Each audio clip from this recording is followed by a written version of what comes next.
A 4.7 for battery life? This camera's battery literally only lasts long enough for the camera to save the footage and shut down, maybe 3 to 5 minutes of recording at most. How does it have a 4.7 out of 5 for battery life?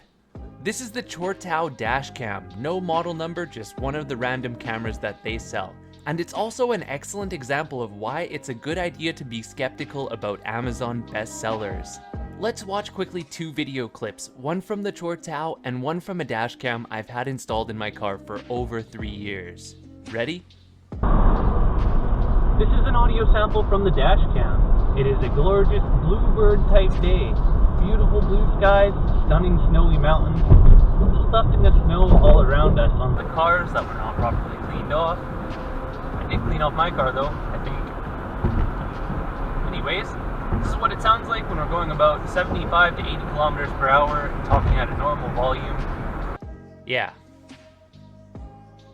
that's very, very yellow. It's like in movies when they apply a yellow filter to signify that you're driving in Mexico. Yeah, this is Mexico filter, the dashcam. First impressions upon unboxing the camera were actually quite positive. I was surprised to find that the camera is made out of metal.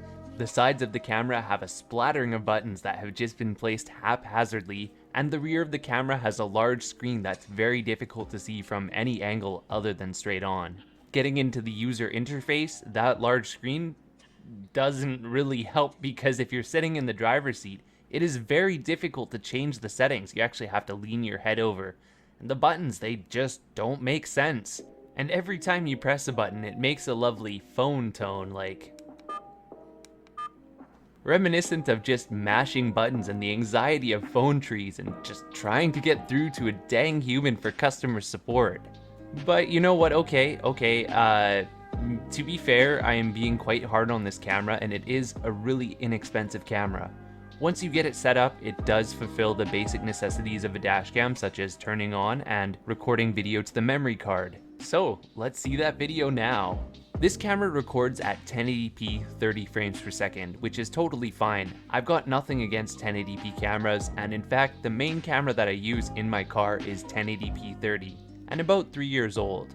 The point of using this older camera in my car as my main camera is, first of all, it's just been in there forever and I don't want to remove it.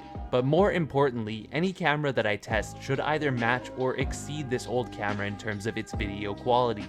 It just makes a pretty good baseline to compare other cameras about, and the Chortau? Wow, that color is off. Bright sunny days are turned warm and yellow and kind of murky looking, while colors lack vibrancy. The contrast is turned up so high that white vehicles become this blinding sheer white, while dark vehicles turn pitch black. As for license plate readability, 1080p is not the best resolution for reading license plates, but under some circumstances. For the Chortau though, nah, you're not gonna really read license plates, not in adjacent lanes at least. Expect to read license plates only when you get a little too close to the tail of cars in front of you at stoplights, or if you're barely grazing cars that are right next to you and parked. Any speed or even daylight will just blow license plates out and either make them too bright or too compressed to really get text off of. And how about nighttime? Yeah, okay.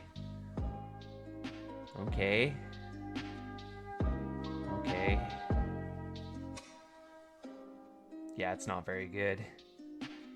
Again, if it can't get daytime right, I can't really expect it to get nighttime right either. Everything is too contrasty, meaning the sky just becomes this inky black mass. All the other details are lost in the noise reduction and compression.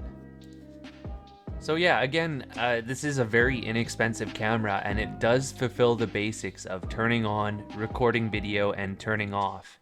I haven't had any corrupted footage like I did with the other cheap camera that I tested at the same time, but I would not trust this camera whatsoever when it comes to long-term reliability, and there are a couple reasons for that.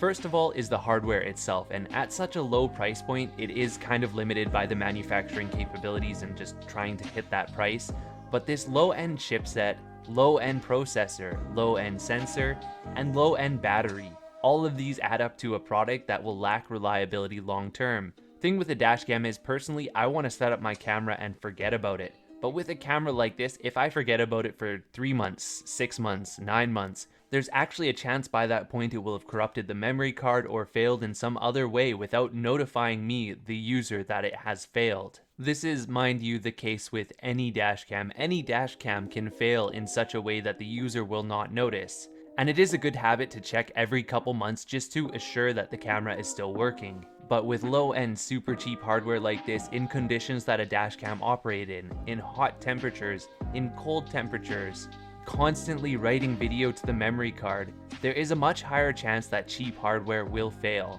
Personally, I'd rather have no camera at all instead of something like this that's built on such a low-end platform and is basically gaslighting you into thinking that it's working. Now this leads me into the second problem, the Amazon reviews. This camera at the time of recording has a 4.2 out of 5 rating with over 5,000 global reviews. And you'd think, wow, so many people love the camera. But there's a little issue here. The Amazon review system really encourages people to write reviews immediately after receiving the camera. And initial impressions of this camera are quite good. It's made out of metal, it does power on, it's got a big screen, looks reasonably nice.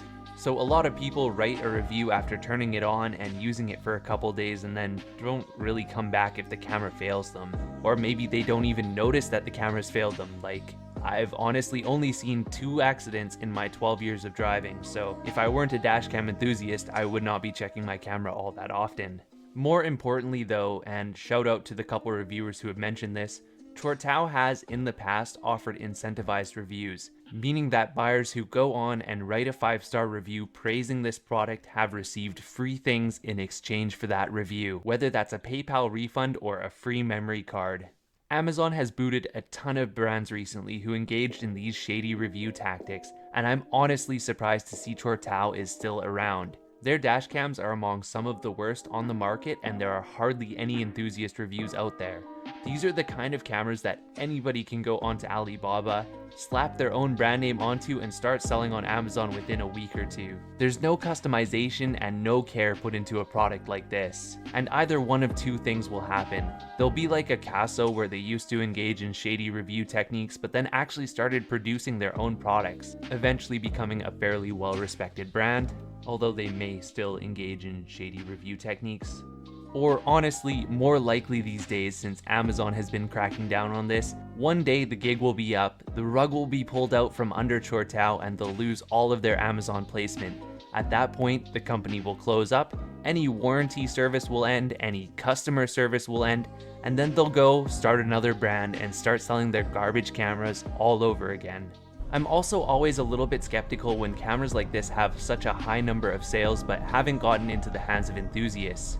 People on Dashcam Talk, for example. For a product that has supposedly so many sales, there are so few YouTube reviews out there from real third-party enthusiasts, and many of the videos that actually exist are just advertisements. So I'm curious, if you've ever used a Chortau Dashcam, let me know in the comments below how your experience was. Did the camera keep working for you? Did it fail? Did you get warranty service if it did? Please share your feedback. If you're looking for a Dashcam and you haven't bought one yet, please avoid this brand. Save for a little while longer and look for some cameras in the $100 range, such as the Viofo A119 or the Thinkware F200. Both of these cameras are from brands with an excellent track record for reliability and decent customer service if something does fail you. Don't forget to like, share, and subscribe. Thanks for watching, and see you in the next video.